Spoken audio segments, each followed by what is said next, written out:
ఆంధ్రప్రదేశ్ ముఖ్యమంత్రి వైఎస్ జగన్మోహన్ రెడ్డి తనదైన శైలిలో రాజకీయాలు చేయడానికి ప్రజల్లోకి బస్ యాత్ర రూపంలో వెళ్తున్నారు. కొన్ని చోట్ల అడపదడప రెస్పాన్స్ తక్కువగా వస్తుందని చెప్తున్నారు. కొన్ని చోట్ల అద్భుతమైనటువంటి రెస్పాన్స్ వస్తుంది అంటున్నారు. ముఖ్యంగా ఈస్ట్ వెస్ట్ గోదావరిలో జగన్ సభలకి, జగన్ బస్సు యాత్రకి, మేమంతా సిద్ధం అనేటువంటి బస్సు యాత్రకి మంచిగా జనం స్పందన వచ్చింది. మేము అసలు ఎక్స్పెక్ట్ కూడా చేయలేదు వెస్ట్ ఈస్ట్ లో ఈ లెవెల్లో జనాలు వస్తారని. ఎందుకంటే ఈ ప్రాంతం మొత్తం కూడా పవన్ కళ్యాణ్, చంద్రబాబు ఈ ఎన్డీఏ కూటమి వైపే ఉంటుంది అనుకున్నాం. కానీ మంచి స్పందన ఉంది, మంచి రెస్పాన్స్ ఉంది అనేసి కూడా వైసీపీకి సంబంధించినటువంటి వాళ్ళు చెప్తున్న పరిస్థితి.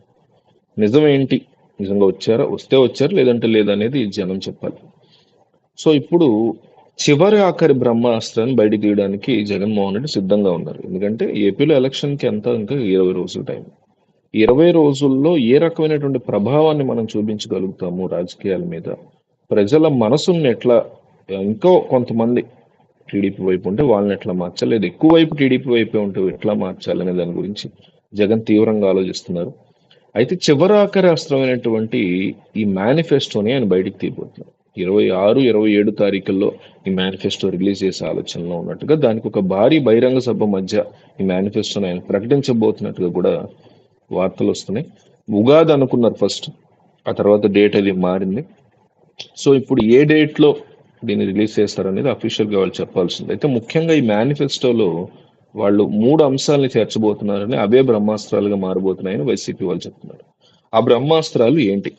ఫస్ట్ ఆఫ్ ఆల్ వైసీపీకి సంబంధించినటువంటి ముఖ్యమైనటువంటి వాళ్ళు సపోర్టింగ్ గా ఉండేటువంటి సెక్షన్ వైఎస్ రాజశేఖర టైం నుంచి వచ్చినటువంటి రైతులు. ఈ రైతులకి రుణమాఫీ లాంటిది ఏమన్నా ప్రకటించాలని జగన్ ఆలోచిస్తున్నట్టుగా తెలుస్తాం. ఇక మహిళలకి ఉచిత బస్సు ఇప్పటికే తెలుగుదేశం ప్రకటించింది. దాన్ని తాను ఇప్పుడే ఇమ్మీడియట్ గా అమలు చేసేలాగా దానికి సంబంధించిన నివేదికలు వచ్చాయని, మళ్ళీ సీఎం అయిన ఫస్ట్ సంతకం మహిళా ఉచిత బస్సు మీదే పెడతాననేసి ఆయన చెప్పబోతున్నట్టుగా తెలుస్తాం.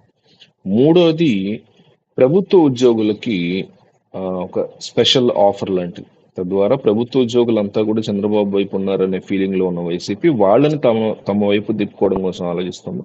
దానికోసం ఈ రకమైనటువంటి నిర్ణయాన్ని తీసుకోవడానికి జగన్ ఆలోచిస్తున్నారనే వార్తలు వస్తున్నాయి. సో ఏది ఏమైనా జగన్మోహన్ రెడ్డి తీసుకోబోయేటువంటి ఈ బయటికి తీయబోయే ఆఖరి బ్రహ్మాస్త్రం ఏదైతే ఉందో అది తమకి ఖచ్చితంగా అనుకూలిస్తుంది అని వైసీపీ భావిస్తోంది, స్ట్రాంగ్ గా చెప్తోంది. సో దీని గురించి మీ అభిప్రాయాన్ని కామెంట్ లో చెప్పండి. మేనిఫెస్టోలో ఇంకే సెక్షన్స్ ను వాళ్ళు ఇన్వాల్వ్ చేస్తే బాగుంటుంది? ఎందుకంటే ఒక వారం రోజులు 5 రోజులు ఉంది కరెక్ట్ గా వాళ్ళు మేనిఫెస్టో అనౌన్స్ చేయడానికి. సో ఈలోపు ఏమేమి ఇన్వాల్వ్ చేస్తే బాగుంటుంది, ఏ సెక్షన్స్ ఇంకా దీని గురించి ఆలోచిస్తున్నారు, ఇదంతా కూడా మీరు కామెంట్లో తెలియజేయండి.